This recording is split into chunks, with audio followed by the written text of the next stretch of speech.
Mən gecəni sevirəm, günəşlə aramda olan pərdələr. Külək danışır pəncərəmlə, ikisinin də səsi sirli. Məcnunu qısqanır səhra, onu da yarı gecə idi. Və soruşdum, niyə gedirsən? Dedi, əslində heç gəlməməliyəm.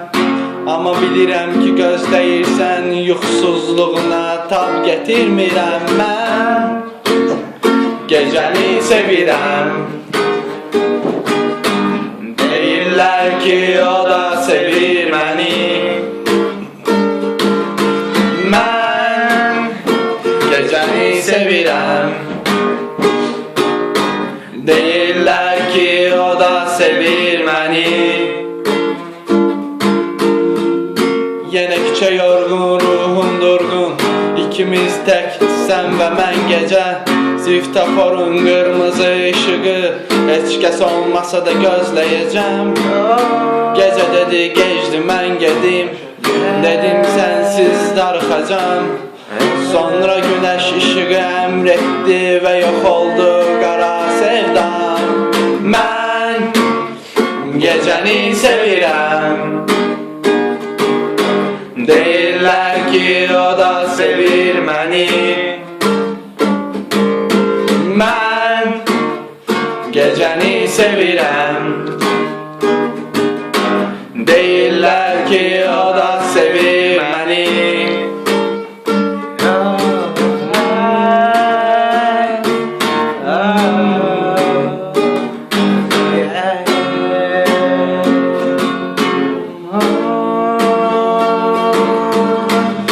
Külək danışır pəncərəmlə, ikisinin də səsi sirli. Məcnun yenə qısqanır səhra, onu yarı gecə idi. Və soruşdum, niyə gedirsən? Dedi, əslində heç gəlməməliyəm. Amma bilirəm ki, gözləyirsən, yuxusuzluğuna tab getirmirəm mən. Gecəni sevirəm. Deyirlər ki, o da sevir məni. Mən gecəni sevirəm. Deyirlər ki, o da sevir məni. Yenə küçə yorğun, ruhum durğun. İkimiz tək, sən və mən gecə. Svetofor qırmızı işıq, heç kəs olmasa da gözləyəcəm. Gecə dedi, gecdi, mən gedim. Dedim, sənsiz darıxacam.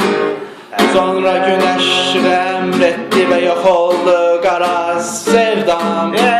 Mən gecəni sevirəm. Deyirlər ki, o da sevir məni. Mən gecəni sevirəm. Deyirlər ki,